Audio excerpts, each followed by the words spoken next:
अस्सलाम वालेकुम students, how you are doing well. Accounting circle के चैनल के ऊपर खुशामदीद।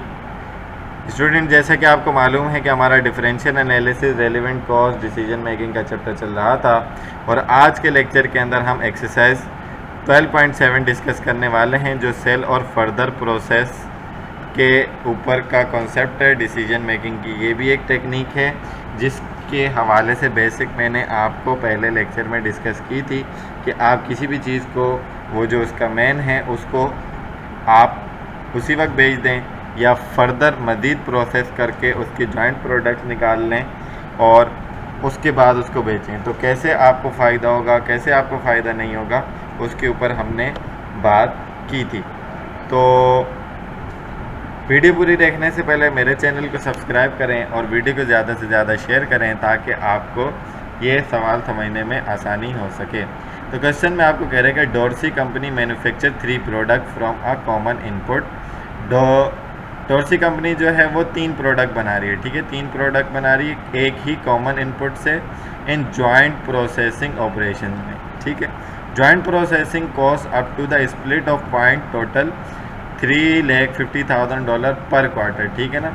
यानी कि जॉइंट प्रोसेसिंग उन तीनों प्रोडक्ट की जो जॉइंट प्रोसेसिंग है वो स्प्लिट ऑफ पॉइंट तक, यानी कि जब तक कि उससे मज़ीद कोई प्रोडक्ट नहीं निकल जाता तब तक की उसकी कॉस्ट कितनी लग रही है, $350,000 की हर क्वार्टर में।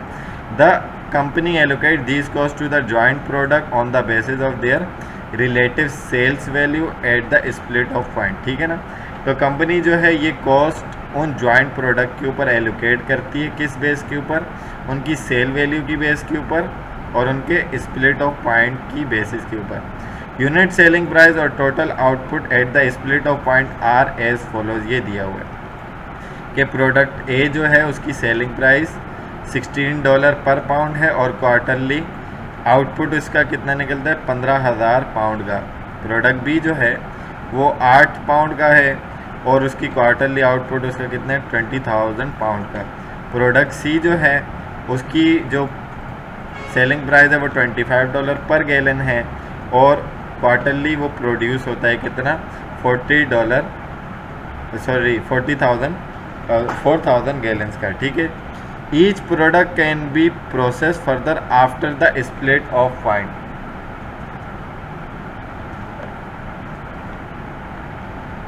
तो each product can be process further after the split off point. हर प्रोडक्ट जो है स्प्लिट ऑफ पॉइंट के बाद मज़ीद जो है प्रोसेस्ड हो सकती है।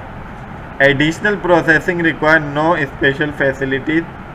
एडिशनल प्रोसेसिंग के लिए कोई नई फैसिलिटीज़ नहीं चाहिए, कोई स्पेशल फैसिलिटीज़ नहीं चाहिए।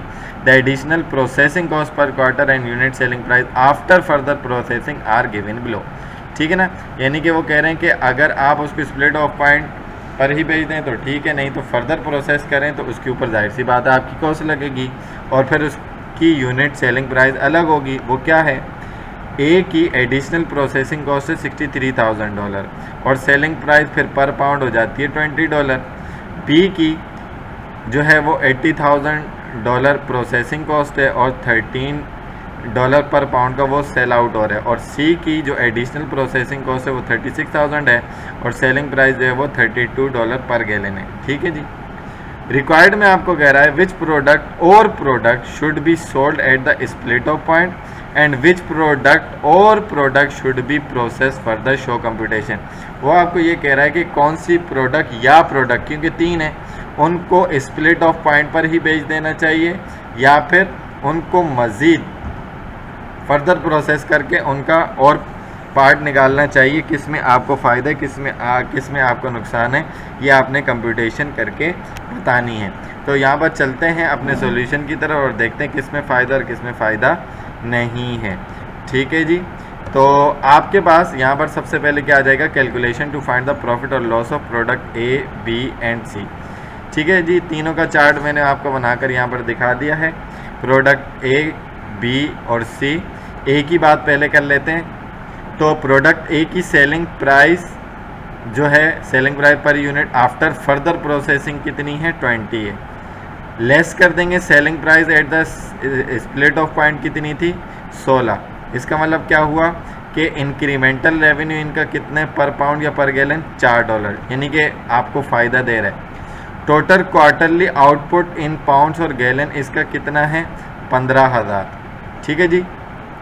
तो ₹4 पर गैलन या पर पाउंड पे ये कमा के दे रहा है और क्वार्टरली इनपुट आउटपुट इसका $15 है, $15,000 है। तो एक को मल्टीप्लाई करवा देंगे तो इंक्रीमेंटल रेवेन्यू टोटल कितना हो जाएगा $60,000 का।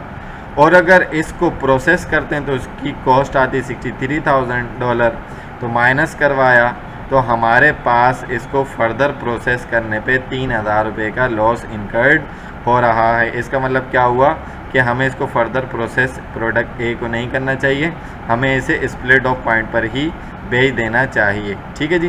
प्रोडक्ट बी की बात करें तो selling after further processing price उसकी जो है वो $13 की है और selling price at the split off point कितनी $8 की। माइनस किया तो इंक्रीमेंटल रेवेन्यू वो हमें $5 का दे रहा है। तो उसका टोटल क्वार्टरली आउटपुट कितना है $20,000 का। 5 मल्टीप्लाई बाय 20 तो ये आपके पास आ गया 1 लाख का। फर्दर प्रोसेसिंग की इसकी कॉस्ट कितनी है 80,000, तो माइनस किया तो 20,000 का ये आपको रेवेन्यू जनरेट करके दे रहा है। इसका मतलब क्या हुआ कि हमें इसको एक्सेप्ट कर लेना चाहिए, इसकी फर्दर प्रोसेसिंग करके प्रोडक्ट बी की इसको भेज देना चाहिए, जिससे हमें $20,000 का फ़ायदा होगा।